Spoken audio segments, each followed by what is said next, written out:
안녕하십니까? 저는 주식회사 스피폭스의 김효진이라고 합니다. 저는 오늘 알루미늄 스크랩을 활용한 온돌용 열 전도판의 제조 기술에 대해서 소개해 드리려고 합니다. 먼저 저희 회사의 개요를 알려드리겠습니다. 저희는 전기 회로에 들어가는 캐퍼시터의 한 종류인 알루미늄 전해 콘덴서의 케이스만을 제조하는 회사였습니다. 1985년도에 회사가 설립된 이후로 지금까지 줄곧 알루미늄을 이용한 콘덴서 케이스만을 제조했는데요. 어려운 고비를 넘기고 일본과 한국의 경쟁사들을 뛰어넘어 지금은 국내에 저희와 동종업계 제조를 하는 회사는 저희밖에는 없고요. 지금 일본에는 한 4군데, 중국에 5군데 미만의 경쟁업체가 있는 그런 산업에서 열심히 알루미늄을 가지고 전자부품을 제조하고 있었습니다. 그렇게 해서 저희는 전 세계 시장 점유율의 한 50% 정도를 차지하고 있었는데요. 이렇게 많은 양의 알루미늄 케이스를 제조하고 남은 스크랩에 대한 자원의 낭비, 이런 관점에서 스크랩을 어떻게 활용할 수 있을까 상당히 많은 고민을 해왔습니다. 지금 보시면 아래쪽에 있는 부분이 저희가 원래 38년 동안 제조했던 전자부품의 어떤 형태고요. 그 형태 위에 보시는 것이 저희가 생산하고 남은 스크랩을 이용하여 건축자재로 재활용한 제품의 모양인데요. 저희가 이것을 어떻게 개발하게 되었는지에 대해서 조금 더 자세하게 설명드리도록 하겠습니다. 먼저 알루미늄 케이스의 제조 공정을 한번 보시겠습니다. 이건 저희 회사에 있는 라인이고요. 여기 보시는 이 큰 코일이 굉장히 고가의 고순도 알루미늄 자재입니다. 이 알루미늄을 사서 저희는 처음에 타공을 해서 컵이라는 반제품을 만들어냈는데요. 그 공정은 대략 이렇습니다. 보이실지 모르겠지만 여기 보이는 이 기계들이 이 알루미늄 코일 위에 어떤 구멍을 뚫어서 알루미늄 유공판을 만드는데요. 이렇게 타공하고 남은 왼쪽에 보이는 이 스크랩 부분이 상당히 아깝게 버려졌던 거죠. 그런데 사실 저희가 사용하는 자재가 매우 고가의 자재이기도 하고 품질도 매우 우수하기 때문에 이 부분에 대한 고민을 많이 하시다가 이 페이스크랩을 활용하여서 열 전도판이라는 제품을 만들게 되었습니다. 요즘 들어서 사실은 어떤 에너지 절감과 건축물에 대한 에너지의 효율, 이런 부분들이 굉장히 중요해졌는데요. 저희는 약 20여 년 전부터 이 아이템을 가지고 온수난방 시스템에 적용을 해서 조금 더 에너지 효율을 높일 수 있지 않을까 하는 생각을 많이 했습니다. 그런데 지금 기존에도 단열에 대한 개념은 많이들 건축 쪽에서 생각을 해주시는데요. 저희가 흔히 사용하고 있는 온수 바닥 난방, 즉 바닥 구조체의 어떤 열량을 추결해서 그 열로 난방을 하는 이런 시스템에 대해서 추결에 대한 부분은 조금 인지가 필요하다, 이런 생각을 저희가 해서 이런 아이템을 처음에 고안하게 됐고요. 그 다음에 이 알루미늄 자체의 열 전도도가 굉장히 높기 때문에 그 높은 열 전도로 온수 난방에 들어가 있는 그런 어떤 열을 조금 더 빠르고 효율적으로 바닥 구조체에 확산시킬 수 있지 않을까 해서 이 기술을 개발하게 되었고요. 나중에 설명드리겠지만 정말 현실적으로 에너지 절감을 한다는 것을 저희가 시험을 통해서 입증을 하고 약 20%의 에너지 절감이 됨을 확인할 수 있었습니다. 맨 처음에 알루미늄과 동해 높은 열 전도도를 이용한다는 점을 말씀드리고 싶습니다. 보시면 알루미늄 자체만의 열 전도는 198.28 와트 퍼 미터 K가 되는데, 이런 결과치를 저희가 동도금을 하고 방수성 수지층을 올린 다음에도 비슷한 열 전도를 만들 수 있게 하는 기술이 저희가 가지고 있는 기술입니다. 저희 열 전도판은 이런 높은 열 전도도를 이용해서 기존에 보시면 바닥 복사 난방이 이게 단면도인데요. 온수 파이프 옆으로만 이렇게 열이 전달되는 걸 보실 수 있겠지만은 저희께 적용된 그런 바닥 구조체에서는 그 열이 조금 더 수평으로 전달이 되어서 더 많은 양의 방열을 하고 추결을 한다는 다이어그램을 보실 수가 있습니다. 저희가 맨 처음에 이 열 전도판을 개발하고 나서 조금 많은 아픔이 있었습니다. 왜 그랬냐면 그 알루미늄 자체가 갖는 어떤 특성이 저희가 기본적으로 바닥 구조체에 사용하는, 그러니까 바닥 구조체 그 위에 들어가는 이제 몰타르, 그 시멘트 몰타르의 어떤 알칼리나 이런 성분들에 반응을 한다는 점을 저희가 좀 간과하고 처음에 제품을 개발했었습니다. 그래서 알루미늄이 약간 부식이 되기도 하고 그 부식으로 인한 기포가 또 발생하기도 하고 해서 상당히 많은 클레임을 저희가 감수해야 됐고, 그런 부분에 있어서 이 아이템을 포기해야 되나까지 생각할 정도로 어려운 시절이 있었습니다. 그런데 저희가 동이 예전에 온수 난방을 할 때에 지금 현재 같은 폴리에틸렌이 아닌 동으로 그 난방 파이프를 만들었었다는 점에 착안하여서 그 위에 동을 도금하고, 그리고 또 그 동 자체도 어떤 영향을 받지 않게 하기 위한 특수 코팅을 해서 강한 몰타르가 가지는 강한 알칼리성과 강한 염분, 저희가 흔히 알고 있는 아파트 주택 그 시멘트 몰타르에 가지고 있는 기준치의 염분보다도 훨씬 14배, 15배가 높은 그런 염분에서도 72시간 동안 양생할 때 아무런 문제가 생기지 않을 수 있도록 높은 내역 학성을 가지는 방법, 이거에 대해서 특허를 등록했고요. 그래서 지금은 정말 문제가 되지 않는 열 전도판을 생산하고 있습니다. 여기서 제가 좀 가장 깊게 설명드리고 싶은 부분이 바로 바닥 난방 에너지가 20% 절감된다는 사실인데요. 사실 저희가 이 녹색 인증을 받은 것은 폐자원 재활용을 해서 저희가 어떤 자원의 절감, 탄소 배출을 막을 수 있다라는 점도 있지만, 실제로 이 열 전도판이라는 것이 에너지 절감하는 성능 자체가 인정되지 않는다면 이게 제품으로 인정이 될 수가 없지 않겠습니까? 그래서 기술 인증을 받을 때도 이 부분이 가장 큰 논제였고, 실제로 이 열전도판이 정말 난방 에너지를 20%나 줄일 수 있느냐, 이런 굉장히 많은 질문들을 제가 간사님께도 받았었는데 실제로 이 부분은 저희가 단독적으로 말씀드리는 부분이 아니고 저희가 신뢰할 수 있는 기관, 성균관대학교 건축환경시험실 쪽에 의뢰를 해서 기본적인 이론을 선정하고 또 그 이론에 따른 어떤 시험실을 구축해서 그걸 KCL에 검증을 받은 뒤에 이 시험을 약 3년 동안 저희가 진행을 했고요. 그래서 이 결과치를 가지고 성균관대학교와 이제 KCL 그리고 저희가 합작으로 해서 어떤 논문도 설비공학회 때 발표를 했고, 논문에 의거한 발표 자료를 제가 오늘 좀 공유해 드리려고 합니다. 이 시험의 핵심 포인트는 바닥 복사 난방이라는 점에 대해서 다시 한번 생각했다라는 점인데요. 그게 무슨 얘기냐면, 저희가 바닥에 온수를 깔아서 바닥을 데워서 그걸로 공기의 온도를 데우는 방식은 사실 저희 나라의 조상들이 바닥에 구들장을 만들어서 그렇게 했던 방식에서 착안해서 나온 우리나라의 독자적인 시스템이라고 해도 과언이 아닌데요.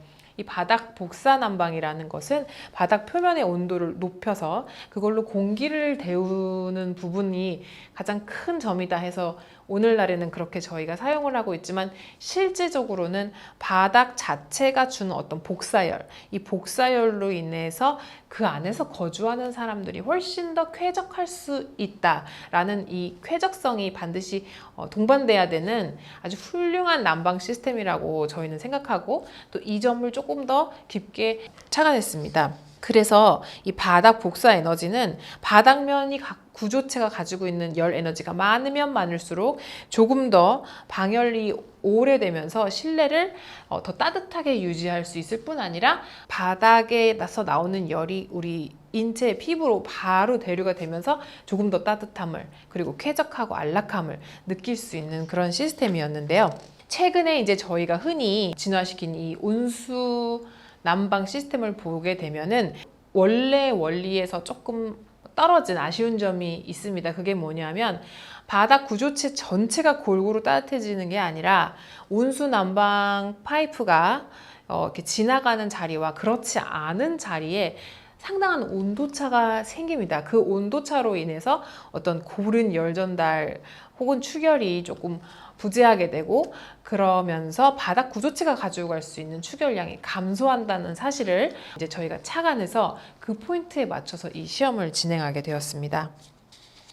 보시면은 저희가 이제 어떻게 이 열량을 계산했느냐 하는 이론적 배경을 먼저 좀 설명을 드리면, 지금 보시는 추결량은 투입 열량에서 방열량과 손실 열량을 뺀 것과 동일하다라는 정적인 상태의 이론식을 저희가 가지고 왔고요. 물론 저희가 이 바닥 난방 구조체 하부에 충분하게 단열을 하고, 요즘은 또 건축법에 그게 적용이 되었기 때문에 거기서 로스로 나가는 열량은 없다라는 가정하에 추결량은 그 투입 열량과 방열량을 뺀 것과 동일하다라는 그런 식을 가지고 왔고요. 동적 상태일 때에서의 추결량을 계산하는 식은 위와 보시는 이 그래프와 같이 보일러가 가동되는 시간과 미가동되는 시간으로 조금 나눠서, 보일러가 가동될 때는 추결이 되면서 동시간대에 방열이 되고, 그렇지 않은 때에는 방열만 된다. 그래서 이런 동적 상태의 산정식을 또 저희가 인용을 했습니다. 그 다음에 보시게 되는 거는 저희가 하한 지점의 추결량을 계산하는 그 이론식인데요. 보시면 구조체 내부 온수관의 온도, 고온부 바닥 표면 온도, 그리고 저온부 바닥 표면 온도가 전부 한 지점에서 만나는 지점을 저희가 하한 지점, 즉 C 지점이라고 지정해서 이렇게 추결량을 산정하였고요. 여기 보시는 상한 지점의 추결량은 축 방열 구간이 끝나는 시점에서 그냥 방열만 지속적으로 하는 그 구간, 그래서 그 B에서 C 구간을 방열량을 더해서 상한 지점 B 지점의 어떤 추결량을 산정하였습니다. 저희가 연구를 한 방법을 다이어그램으로 보여드리게 된다면은 열 전도판을 설치하지 않은 셀과 설치한 셀, 그 두 셀의 바닥 복사 난방을 연속적으로 가동하였는데요. 이때 작용 온도는 저희가 24도 플러스 마이너스 1도로 세팅을 했습니다. 그러니까 그 셀의 어떤 그 실내 온도를 24도로 맞춰서 그렇게 시험을 했다, 이렇게 생각하시면 될 것 같고요. 거기서 저희가 이제 난방 에너지 소비량을 전력량계로 이렇게 합산하여서 비교해보고, 그리고 하한 지점의 추결량과 상한 지점의 추결량을 각각 계산해서 구조체의 추결량과 이 난방 에너지가 어떠한 상관관계가 있는지 이렇게 분석을 했다고 생각하시면 될 것 같습니다. 그래서 그런 연구 방법의 다이어그램을 가지고 저희가 실제로 시험을 하기 위해서 이렇게 외부에다가 저희가 이 시험동을 만들고, 그 시험동 안에 전실의 개념을 만들어주고, 실험실 내부에 어떤 동일한 조건을 만들어서 실제로 시험을 하였습니다. 장소는 저희 회사의 본사 시험실이 되겠고요. 근데 저희가 본사에다 이 시험동을 지었지만 실제로는 어떤 잠금 장치를 하고 KCL과 성균관대에서 시험을 주도하여서 이 시험을 진행했습니다. 보시게 되면 이 두 방이 동일한 조건의 방인데요. 왼쪽에 보이시는 이 방은 열전도판이 설치되지 않은 방이고, 오른쪽에 보이시는 방은 열전도판이 설치돼서 온수파이프를 시공하고 그 위에 마감하기 전에 어떤 기본적인 상태인지도 일반인들이 보실 수 있게 저희가 이거 촬영을 했는데요. 있는 것과 없는 것이 육안으로 봐도 굉장히 큰 차이점이 있다는 것을 느끼실 수 있습니다. 이거는 이제 평면도인데요. 보시게 되면 이렇게 전실의 개념을 만들어서 두 셀의 외부 환경이나 어떤 조건들이 동일해야 되기 때문에 같은 향으로 동일한 창을 내고, 그리고 이 전실의 온도를 다 일정하게 유지해서 외부 벽면의 온도가 두 셀이 각각 일치할 수 있게 저희가 만들어주는 거, 그게 이 실험의 어떤 핵심 포인트였고요. 그 과정을 KCL과 아주 엄격하게 검증하면서 진행을 하게 되었습니다. 그리고 그 다음에 보시는 것은 저희가 이제 바닥 온도의 그 대표 측정 위치를 이제 어디로 정할까, 이것도 이제 큰 논제였고요. 보시게 되면 저온부에 이제 25포인트, 그리고 이제 고온부에 14포인트, 그래서 도합 한 39포인트 정도를 저희가 측정을 각 셀마다 이렇게 하였습니다. 그리고 또 투입되는 열량을 계산하기 위해서 연료계를 설치하였고요. 이거는 이제 방열량을 설치하기 위해서 설치한 그 연료계라고 보시면 됩니다. 이렇게 해서 저희가 이제 얻은 연구 결과에 대해서 한번 보시게 되면 저희가 이제 3번 정도의 시험을 했기 때문에 이제 first and second, third 이렇게 해가지고 3개의 그래프가 나오는데요. 그 초록색으로 보이시는 부분이 이제 실내 방열량이고 그 다음에 그 하늘색으로 보이시는 분이 추가로 추결되는 양, 그리고 빨간 부분이 하한 지점에 대한 추열량이에요. 그래서 보시게 되면 실제로 방으로 나가는 방열량은 셀 1과 셀 2가 거의 흡사한 양으로 이렇게 방열이 된다는 걸 보실 수가 있고요. 여기서 특이한 점은 이 빨간 부분의 추결량입니다.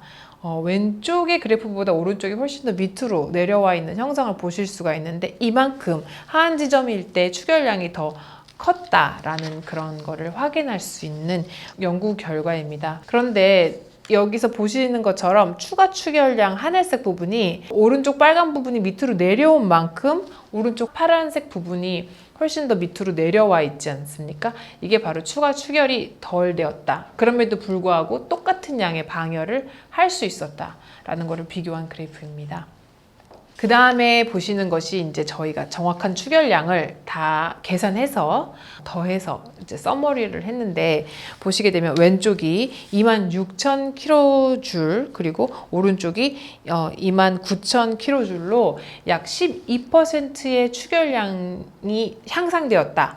바로 셀2가 열전도판이 설치된 방이었는데요. 그 방에 있는 추결량이 한 12% 정도 향상됐다라고 보실 수가 있는데요. 그러면 왜 셀1은 추결량을 11회 더하고 셀2는 9회를 더했냐 하면 보일러가 11번이 아닌 9번밖에 가동이 되지 않아도 그 온도로 유지가 가능했기 때문에 실제로 추결이 됐던 그 양을 계산하는 식에서도 숫자가 더 적었는데요. 그럼에도 불구하고 토탈로 추결된 양은 12%나 증가했다라는 것을 보실 수가 있습니다. 그 다음 그래프에서 보실 수 있는 부분은 이게 아주 재밌는 부분인데요. 난방 에너지가 22% 절감됐다라는 결과가 벌써 그래프를 통해서 확인이 되시죠. 근데 여기서 제가 생각할 때 되게 재밌는 점은 실내 온도 하강 시간이 너무 길어졌다라는 겁니다. 그러니까 추결량은 약 12%가 향상이 됐는데 온도가 떨어져서 보일러가 다시 가동되는 거를 일으키는 그 지점까지의 시간은 약 32%나 증가가 된 것이죠. 그래서 이 32%만큼 길어진 구간 동안에는 보일러가 훨씬 가동이 되지 않으니까 훨씬 더 거기서 이제 에너지 절감량이 생긴다라는 것을 느끼실 수 있겠고, 이렇게 더해서 저희가 비교해 본 결과가 난방 에너지 소비량이 약 22% 절감됐다라는 결론을 얻을 수가 있었습니다. 여기에 보시게 되는 것이 전체적인 연구 결과의 데이터인데요. 실험 기간을 저희가 이제 5일, 약 105시간 동안 연속으로 난방을 했던 그 결과치를 보실 수가 있는데, 외기 온도는 이제 평균적으로 이렇게 움직였다라는 점도 동일하게 유지가 됐고, 보일러 가동 횟수가 바로 열전도판이 설치되지 않은 곳은 11회, 그리고 설치된 곳은 9회 이렇게 돼서 보일러 가동 시간의 차이가 꽤나 컸다. 이걸로 인해서 소비 전력량이 103.1kW 대비 80.3kW로 약 22%가 줄어든 그런 열량으로도 충분히 난방을 할 수 있었다라는 어떤 결과치를 보여드리는 거고요. 파란색과 주황색의 그래프, 이런 물결 무늬의 그래프를 보시게 되면 그 안에서 온도가 어떻게 움직였는지를 보여주는 결과입니다. 특이한 거는 올라갈 때는 거의 비슷한 속도로 올라가는데요. 미미하게 한 10% 정도 차이가 있고요. 내려올 때 훨씬 더 긴 사이클을 가지고 내려오는 걸 보실 수가 있겠죠. 이게 바로 한 32%가 늘어나는 하강 시간을, 그래서 열전도판이 설치된 방과 그렇지 않은 방에 대한 어떤 셀의 작용 온도의 변화는 이러했다라는 거를 가지고 연구 결과를 어느 정도 이제 보실 수가 있었고요. 그 연구 결과에 대해서 이제 결론을 말씀드리면, 추결량의 향상으로 투입 열량의 감소와 보일러 가동 횟수가 감소하여 열전도판을 설치했을 때는 약 22%의 난방 에너지를 절감할 수 있었다라는 주제를 가지고 논문을 쓰시고, 또 그 논문이 이제 등재가 됐고, 그걸 가지고 저희가 이제 이렇게 조금 어떤 시험을 했는지, 그래서 우리의 제품이 에너지를 줄일 수 있다고 저희가 말을 하는지에 대해서 정리해 드렸습니다. 네, 그래서 22%의 소비 난방 에너지가 감소된 부분은 중소벤처기업부의 어떤 성능 인증을 받아서 저희가 제품 자체의 성능에 대해서는 어느 정도 충분히 검증을 했고, 그렇게 저희는 알루미늄 스크랩을 다시 재활용해서 성능이 우수한 그런 제품으로 재활용했다라는 점에서 어떤 녹색 기술 인증을 받게 되었습니다. 저희가 이 기술이 의미가 있는 이유는 저희가 이 아이디어는 약 20여 년 전에도 고안을 했지만 실질적인 건축 환경에서 얘가 견뎌낼 수 있을 만큼의 내화학성을 가지고, 그리고 어떤 업계에 계시는 전문가들이 인정하고 믿어줄 수 있는 어떤 수치적인 이론적인 그런 데이터를 가지고 오늘의 제품에 이르기까지는 좀 많은 시간이 걸리고 에너지가 들어갔는데요. 이렇게 어느 정도의 제품으로 얘가 올라섰기 때문에 조금 더 확대적으로 적용이 가능하고 실질적으로 우리가 내일이라도 당장 상용화를 할 수 있다라는 점에서 이 기술이 조금 더 의미가 있는 게 아닌가 이런 생각을 합니다. 이론적으로는 굉장히 좋지만 실질적인 환경에 적용이 어려운 부분이 생기면 사실은 그걸 저희가 어떤 효과로 나타내기가 좀 힘든데요. 저희 제품은 지금이라도 어느 현장이라도 적용을 해도 전혀 문제가 생기지 않고 한번 설치를 하게 되면 반영구적으로 사용이 가능하기 때문에 일반적으로 저희가 이제 뭐 아파트 같은 건물에 기본적인 평균 수명을 한 30여 년으로 보거든요. 그래서 30여 년의 수명이 그렇다고 30여 년 된 아파트를 다 허무는 건 아니잖아요. 그래서 그 이상의 동안 동일한 기능을 얘가 할 수 있다라는 점에서는 굉장히 경제적이고 또 상용화가 가능한 그런 제품이라고 생각이 들고요. 또 기존 복사 난방이 갖고 있는 어떤 단점, 그런데 전 세계적으로는 지금 저희의 이런 어떤 바닥을 이용한 온수 난방 시스템이 굉장히 인기를 끌고 있는 지역도 많다는 그런 얘기를 제가 들은 적이 있는데, 정말 우리 조상들의 되게 좋은 기술이었던 이 온돌 난방 시스템에 조금 가지고 있었던 단점을 얘가 조금 더 완벽하게 보완한다 라는 점에서도 저희가 소개해드리는 이 기술이 조금 더 의미가 있지 않나 이런 생각을 하고요.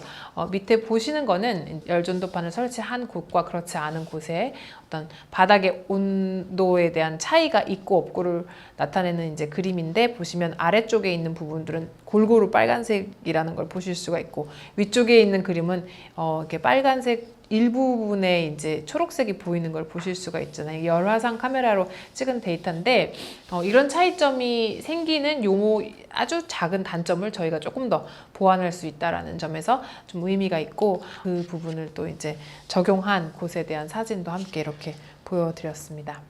저희가 아까 전에는 제품을 스크랩으로 이제 생산하는 그쪽 공정을 한번 보여드렸는데요. 저희가 본사는 이천에 있지만 여기에는 이제 특수한 도금이나 코팅이 들어가야 되기 때문에 저희가 이제 제1공장에서는 생산을 할 수 없어서 제2공장에서 후 가공과 처리를 하는 모습을 한 번 더 보여드리기 위해서 이 동영상을 준비했습니다. 저희가 이제 스크랩으로 가지고 온 그 열전도판, 이제 유공판을 저렇게 어떤 라인에 걸어서 저희가 한 번에 이제 처리를 하고 도금을 해서 이제 완벽한 제품을 만드는 과정이고요.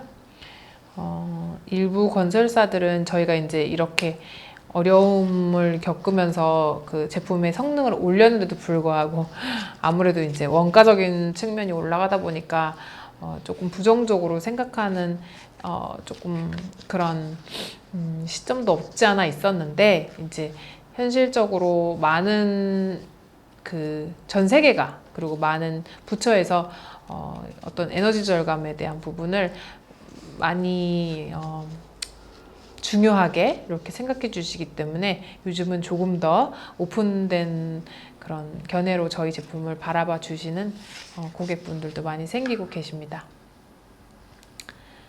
네. 이렇게 만들어진 저희의 제품은 100% 국내산이고요. 네, 인증된 환경에서 생산을 하고 있습니다.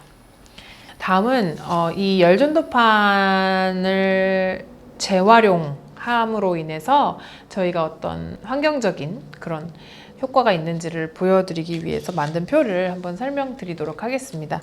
여기서 이제 저희가 녹색 인증을 받을 때 받았던 질문 중에 하나가 그렇게 좋은 열전도판을 만약에 저희가 전체적으로 확산을 했을 때 회사가 생산하는 스크랩으로 충분히 우리나라에 이 제품을 공급을 할 수 있느냐라는 질문을 받았습니다. 근데 지금 저희가 그 알루미늄 케이스 전체 글로벌 마켓 쉐어를 50% 이상을 하고 있고 이게 매년 늘어나는 그런 추세이거든요. 그래서 저희가 한번 2016년도부터 2020년도까지 실질적으로 저희가 스크랩 처리한 그 발생량을 한번 보여드리면서 녹색 인증 획득을 한 건데, 보시게 되면 어마어마한 양을 저희가 지금 스크랩을 발생시키고 있거든요. 그리고 이 양은 매년 늘어나고 있고 저희 회사가 존재하는 한, 그래서 저희는 충분히 우리나라의 굵직굵직한 공동주택에도 저희 거를 충분히 적용할 수 있음을 보여드렸어요. 그렇게 보여드리면서 저희가 연간 스크랩 시키는 알루미늄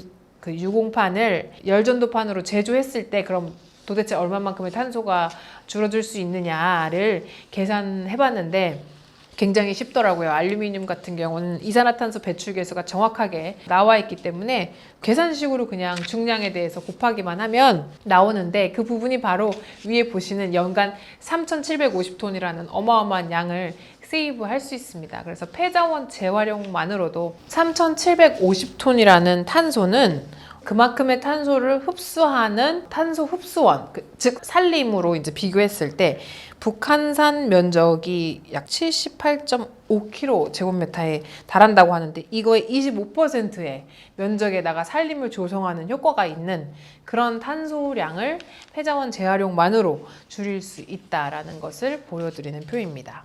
저희 기술이 가진 경제성을 좀 설명을 드리게 되면은, 이 자료는 2015년도에 서울시에서 이제 복지 실태 조사라는 것을 하면서 각 아파트, 단독주택 뭐 등등등의 주거 형태에 따라서 과연 1제곱미터당 얼마만큼의 난방비가 들어가나요를 조사해서 공시한 리포트가 있는데요. 여기서 보시게 되면 아파트가 약 1,847원으로 연립주택이나 다세대 일반 단독주택, 다가구주택보다는 훨씬 더 저렴한 난방비를 아파트에서는 내고 계신다는 그런 데이터를 저희가 가지고, 그러면 이런 1,847원을 적용했을 때 30평형의 난방비는 얼마나 들어가는지를 좀 계산해 보니까 2015년도에 이제 이 리포트가 나왔기 때문에 그 기준이라고 보시면 되는데, 약 30평형 아파트에 한 달에 들어가는 난방비가 약 18만 2,853원이다 라고 생각을 하시게 될 수가 있습니다. 물론 이거는 어떤 평균적인 수치이기 때문에 이것보다 적고 많고 편차는 있으시겠지만, 대략적으로 그렇게 생각을 했을 때 여기서 20%를 절감할 수 있다면 그건 월간 약 36,670원이라는 금액이 되고요. 저희가 보통 지역 난방이나 이렇게 단체로 난방을 공급하는 그런 시스템의 경우는 한 10월 중순부터 간헐적으로 난방을 해서 3월 중순까지 난방을 하는 거를 볼 수가 있었는데, 이렇게 5개월 동안 난방을 한다 라고 생각을 했을 때는 약 18만 3천 원을 연간 줄일 수가 있었습니다. 그래서 저희가 30평형이라고 해서 무조건 30평이 다 깔리는 게 아니거든요. 그러니까 빠지는 공간들도 있고 해서 설치되는 공간을 뭐 약 20평 정도라고 봤을 때 설치 금액을 약 100만 원 정도라고 계산을 하게 되면 약 한 5.2년 안에 설치 비용을 회수할 수 있다라는 좋은 경제성을 한번 발견할 수가 있었고요. 물론 난방비를 적게 쓰는 세대는 회수 기간이 조금 더 길어지긴 하겠지만, 어쨌든 많이 쓰는 세대는 또 그만큼 짧게 기간 안에 회수하실 수가 있고요. 그래서 실제로 이 제품을 적용하고 상용화하는 데에는 추가적인 비용이 들어가지 않는다라는 점을 꼭 말씀드리고 싶었습니다. 그러면 이렇게 절감된 난방비는 과연 탄소 배출량으로 변환하게 되면 얼마만큼의 탄소일까를 저희가 또 계산해 보기 위해서 그냥 대표적으로 도시가스에 대한 그 비용을 적용해 보았는데요. 도시가스도 마찬가지로 이산화탄소 배출 계수가 정확하게 나와 있기 때문에 이제 그 수치를 이용해서 계산을 해 보니 30평형 아파트 하나가 연간 소나무 100그루를 심는 그런 효과가 있고, 이 100그루가 흡수할 수 있는 탄소는 633kg, 굉장히 많은 양의 탄소를 한 세대의 겨울철 몇 개월 난방비를 절감하는 데만 우리가 줄일 수 있다라는 거는 굉장히 큰 포인트입니다. 지금같이 탄소 중립이 국가적인 과제가 되는 시점에는 이 633kg라는 숫자를 간과할 수가 없고요. 저희가 케이스에 따라서 지역 난방의 이산화탄소 배출 계수를 가지고 계산을 해봐도 물론 도시가스의 어떤 배출 계수보다는 적고 에너지 효율이 좋고 금액이 싸기 때문에 이거보다는 적은 수치의 탄소가 감소되지만 굉장히 어떤 significant한 그런 수치가 감소된다는 것을 아실 수가 있습니다. 그럼 이렇게 633kg라는 수치를 적용했을 때 과연 공동주택의 한 단지는 얼마만큼의 탄소를 줄일 수 있을까요? 라고 생각해서 30평대 아파트 한 동에 약 60세대가 있다라는 가정하에 저희가 계산을 해보니까 한 동마다 약 38톤의 탄소를 줄일 수가 있고 그거는 한 단지가 약 152톤을 연간 줄일 수 있는 어마어마한 양이라는 것도 확인할 수가 있었습니다.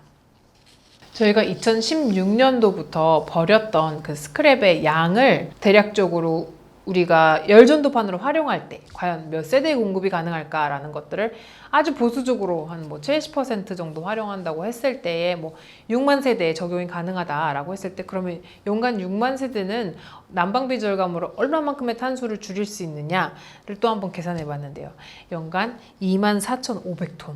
이라는 어마어마한 수치가 나오고요. 이거는 소백산맥의 면적의 약 30%에 달하는 그런 면적에다가 산림을 조성하는 효과, 그런 산림이 흡수하는 탄소, 그 양만큼을 우리가 절감시킬 수가 있었다라고 말씀드릴 수가 있습니다. 저희 이 유공 알루미늄판, 즉 열전도판을 굉장히 좋게 봐주셔서 이 시범 적용이 확정이 돼서 지금 한국토지주택공사에서 저희 제품을 그러면 이런 제품 우리가 정말 적용해서 얼마만큼의 효과가 있는지를 확인해 보겠다라고 의지를 보여주셔가지고 저희가 이 시범 적용이 확정이 됐고요. 2020년도에 지금 제가 이 발표를 하고 있는 지금 11월 달에 아마 이제 실제로 그 현장에 적용이 되는 걸로 알고 있는데요. 이만큼 저희 제품이 내구성이나 내화학성 그리고 어떤 성능에 대한 검증을 받았다라는 것을 보여드릴 수가 있습니다. 다음은 또 저희 제품에 관심을 가지고 요즘 탄소 중립과 탄소 절감이 대세인 이런 화두인 이 시점에 아파트의 브랜드를 조금 더 이런 쪽으로 업그레이드 하시려고 하는 한 건설사에서 또 저희한테 이제 요청을 주셔가지고 저희가 실질적으로 그러면은 이 단지는 얼마만큼의 난방비를 줄일 수가 있고 그 다음 또 얼마만큼의 탄소를 줄일 수가 있는지를 실제로 계산을 해봤는데 여기가 지역 난방 그러니까 도시가스로 하는 개별 난방보다 훨씬 더 저렴한 난방을 활용하고 있는 단지임에도 불구하고 한 단지가 연간 1억 원이라는 난방비를 줄일 수 있다는 사실과 탄소는 약 216톤이 절감이 된다라는 거를 최근에 다시 한번 계산을 해서 이런 적용 효과를 예시를 보여드리는 건데요. 이건 단순히 그냥 한 단지일 뿐 이게 확대 적용이 됐을 때는 어마어마한 양의 난방비와 그리고 탄소를 줄일 수 있다라는 점을 오늘 발표를 통해서 다시 한번 말씀드리고 싶었고요. 정말 마지막으로 이걸 조금 더 확대해서 약 1000만 세대에 적용하게 될 때는 연간 470만 톤, 즉 서울을 포함한 수도권의 2배의 면적에 소나무를 심는 효과가 있는 그런 엄청난 양의 탄소를 줄일 수 있다라는 어떤 개념적인 정리를 해드리면서 오늘 발표를 마치도록 하겠습니다. 네, 감사합니다.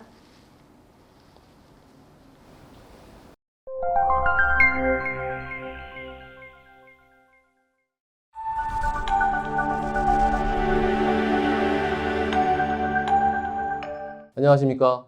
대형공주일타 김진영 부서장입니다. 이번 시범구매제도에 선정된 공기조화기용 프리미디움 복합 리필형 필터에 대해 소개하겠습니다. 이후로 공기조화기는 공조기로 변경하도록 하겠습니다. 저희 제품 소개에 앞서 저희 회사 영역을 간략하게 좀 말씀드리겠습니다. 저희 회사는 1985년도에 설립이 됐고요. 1997년도에 법인으로 전환되었습니다. 그 이후에 ISO 14001과 9001을 2003년도부터 현재까지 운영하고 있습니다. 그 외에 모든 필터를 제작하는 데 들어가는 직접 생산 확인원을 다수 보유하고 있습니다. 또한 중소기업 확인원이라든지 벤처기업 확인원, 공장 등록증, 또 연구기관 전담부서 등을 보유하고 있으며 다수의 상표 등록과 특허를 보유하고 있는 회사입니다. 저희 회사는 대기업, 중견기업, 중소기업과 협업하여 건물에 필요한 환기 관련 소모품을 다수의 업체에 납품, 설치, 판매하고 있습니다. 이번 시범 구매 제도에 선정된 공기조화기용 프리 미디움 복합 리필형 필터는 다음과 같은 몇 가지의 문제를 해결하기 위해서 개발됐습니다. 공조기는 외부 공기를 실내로 공급하기 위해 먼지를 제거하고 냉난방을 더하여 실내 내시자들의 안전과 실내 청정도를 유지하기 위한 장치입니다. 기존 공조기는 필터 오염으로 인해서 1차, 2차 필터를 주기적으로 교환하고 있습니다. 이때 공조기의 파손하고 또는 폐기물의 양산으로 인해 환경오염 및 건물 운영비용의 상승이 가중되고 있습니다.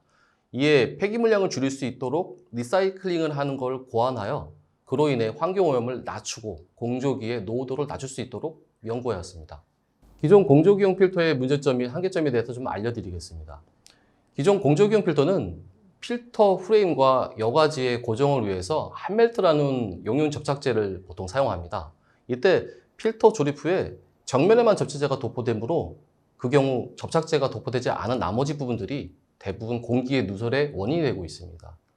이런 필터를 연간 2회에서 4회 이상 교체하게 되는데 프레임이 접착된 1차 필터인 프리필터와 2차 필터인 미디움 필터를 매번 구매하고 폐기해야 하므로 고정적인 구매 비용하고 환경 부담 비용이 발생되게 됩니다. 또한 보시는 사진은 하나의 현장에서 발생된 필터 폐기물입니다. 이처럼 많은 양의 폐기물이 발생되고 있고 이 중에는 재활용 가능한 소재가 있음에도 불구하고 접착제로 필터가 고정되어 분리가 어렵기 때문에 전량 폐기되고 있는 처지입니다. 이런 문제점 및 한계점들이 다수 있습니다. 앞서 말씀드린 이유로 개발 필요성을 두고 개발을 진행했습니다. 첫째로 메탈 소재인 필터 프레임의 리사이클화를 실현했고요. 둘째는 조립 과정 이외에 생산 반자동화를 통해 환경오염을 줄이고 생산 원가를 절감하는 것. 세 번째 목적은 앞서 말씀드린 것처럼 접착제의 부분 도포로 발생되는 공기 누설을 막기 위해서 전면 접착을 구현하여 미림 필터와 여과제의 사측면을 완벽히 막아 필터의 포짐 효율을 유지하고자 하였습니다.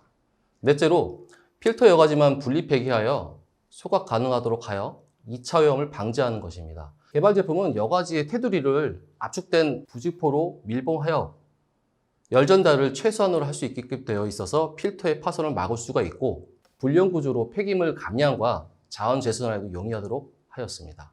다음 보시는 특허증은 그에 따라서 부품별로 분리되어 있는 구조로 저희가 특허를 갱신하였습니다. 이 특허를 이용해서 조달청 나라장터 상품 정보 시스템에 12가지 규격과 품목으로 등록을 완료하였습니다. 그래서 식별 번호가 12가지가 다 부여되어 있는 상태입니다. 공기조화기용 프리미디움 복합 리필형 필터는 공조기 필터로서는 최초로 성능 인증과 녹색 인증을 획득하였습니다. 이를 기반으로 시범 구매 제도에 선정되게 되었습니다. 개성 제품과의 차이점을 알려드리도록 하겠습니다. 개성 제품은 1차 필터인 프리필터와 2차 필터인 미디움 필터가 각각 완제품으로 구성되어서 사용해 왔습니다. 공조기 필터는 사용 주기에 의해서 교체가 되는데 주기적으로 필터 전체를 재구매해야 합니다. 개발 제품은 각각의 필터의 여과제를 하나의 프레임에 사용하여 분리가 가능하도록 고안하였습니다. 때문에 프리미디움 여과제만 구매하여 교체하면 됩니다. 리필형 필터는 분리가 가능하며 그로 인한 공기 누설을 막고자 미디움 필터 여과제를 특수제작할 수 있는 디펜딩 머신으로 접착제를 사측면으로 고르게 도포하였습니다. 앞서 설명드렸듯이 여과제만 분리가 가능하도록 해왔기 때문에 폐기물이 축소되고 설치가 간편하고 또 건물 유지 비용들이 상당히 절감될 것으로 예상됩니다. 간략한 영상을 보여드리겠습니다. 영상을 보시면 구조가 좀 더 이해가 되실 겁니다. 먼저 기존 필터의 교체 방법을 보여드리겠습니다.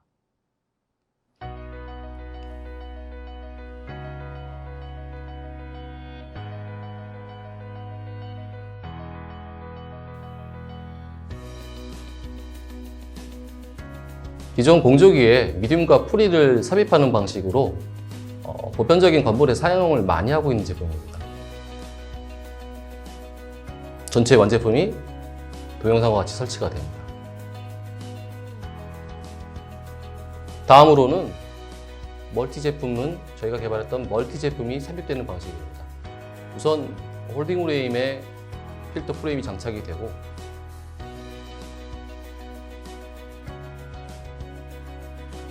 여과제로 되어 있는 미디움과 여과제로 되어 있는 프리가 재료로서, 소재로서 장착될 수 있게끔 되어 있습니다.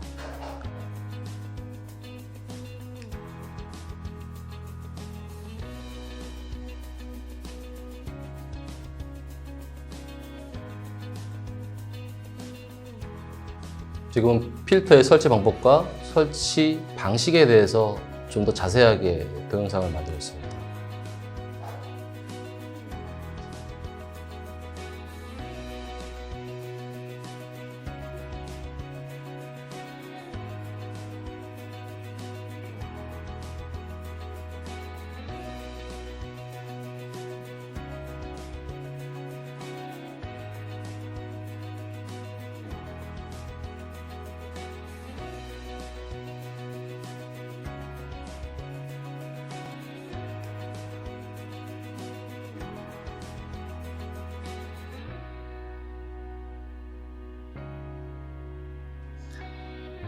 다음은 기존 필터에 대해서 교체할 때 보시는 바와 같이 완제품 자체, 메탈이 붙어있는 자체의 제품을 그대로 폐기 처리할 수 있게끔 밖에 되어 있지 않아서 기존에 저희가 하고 있는 것들은 메탈 프레임을 그대로 사용할 수 있게끔 하며 부직포인 프리필터인 부직포를 제거하고요.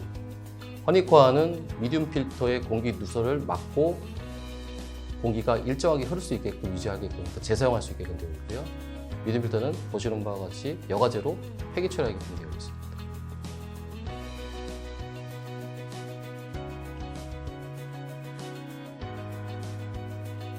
이처럼 보실 것처럼 폐기물 저감과 비용 절감에 효과적으로 구조가 설계되어 있습니다. 앞서 영상에서 보신 것처럼 프레임과 허니코어는 재사용을 하며 프리필터와 미디움 필터는 여과제로 되어 있어서 교체 후 폐기하시면 됩니다. 이 중 프레임은 5년 이상 재사용이 가능하기 때문에 알루미늄에 아노다이징 피막 처리를 하고 내식성과 내구성을 향상시켰습니다. 허니코어는 미디움 필터의 수축을 방지하고 필터로 유입되는 공기를 일정하게 분산시켜주는 역할을 합니다. 영상에서 보신 것처럼 미디움 필터와 프리필터는 각각의 여과제만 사용할 수 있도록 하였습니다. 이처럼 모든 구성품이 분리되는 구조로 되어 있기 때문에 비용과 폐기물 감수에 용이합니다. 제조 공정을 설명드리자면 프레임, 리필형 미디움 필터, 허니코어, 리필형 프리필터 등의 구성품으로 절삭, 절곡, 재단, 압축, 접착 등의 단계를 거쳐 각각 제작한 후 조립하게 됩니다. 최초 납품 시에는 프레임의 구성품들이 조립된 상태로 생산됩니다. 다음은 폐기물 저감 효과에 대해서 알려드리도록 하겠습니다. 실제로 기존 필터를 사용했을 때 1년에 3회 교체했을 경우를 가정하여 무게를 측정해 보면 프리필터가 총 2.535kg 정도. 다음은 폐기물 저감 효과에 대해서 알려드리겠습니다. 실제로 기존 필터를 사용했을 때 1년에 3회 교체했을 경우를 가정하여 무게를 측정해 보면 프리필터가 총 2.535kg, 미디움 필터가 11.4kg으로 합산했을 때의 총 무게는 13.94kg입니다. 반면에 개발제 필터는 소재로 삽입되기 때문에 프리필터가 0.33kg, 미디움 필터가 5.7kg이고 합산 무게는 6.3kg으로 기존보다 40% 이상 절감 효과가 있습니다. 폐기물이 줄어든다는 것은 비용과 연결되는 것이기 때문에 폐기 비용 또한 절감된다는 것으로 알 수 있습니다. 앞서 설명드린 바를 인정받아 공적이용 필터로서는 최초로 녹색 인증을 획득하였습니다. 개발품을 사용하게 되면 프리필터와 미디움 필터를 각각 사용하던 공조기에 개발품을 적용하여 리필형 필터 하나로 대체가 가능합니다. 필터 여과지만 구매하여 교체하면 되기 때문에 연간 구매 비용을 절감할 수 있습니다. 또한 기존 대비 40% 이상 폐기물 발생이 절감됩니다. 이렇게 매년 폐기물이 양성되고 있는 공조 필터의 사용에 사회적 책임을 더하여 탄소 배출을 줄이는 시대적 요구에 동참해 주시기 바랍니다. 폐기물 저감 선두에 있는 공공기관에서 사용된다면 연간 발생되는 폐기물의 총량을 감소시킴으로써 환경오염 및 탄소 배출을 줄이는 데 많은 도움이 될 것입니다. 최근 들어 ESG 경영이 기업의 이슈가 되고 있습니다. ESG 경영이란 환경, 사회, 지배구조의 머리끝자를 딴 단어로 경영에서 이윤만을 추구하는 것이 아니라 이 세 가지들을 고려하여 경영하는 것을 말합니다. 친환경 제품을 구매하여 사용하고 또한 생산하는 것이 현 사회에서 얼마나 중요한 문제인지를 잘 알고 계실 겁니다. 그런 의미에서 저희가 개발한 공기조화기용 프리, 미디움, 복합, 리필형 필터는 환경과 유지 비용과 장비의 노후도를 막을 수 있는 최적의 대체 제품입니다. 감사합니다.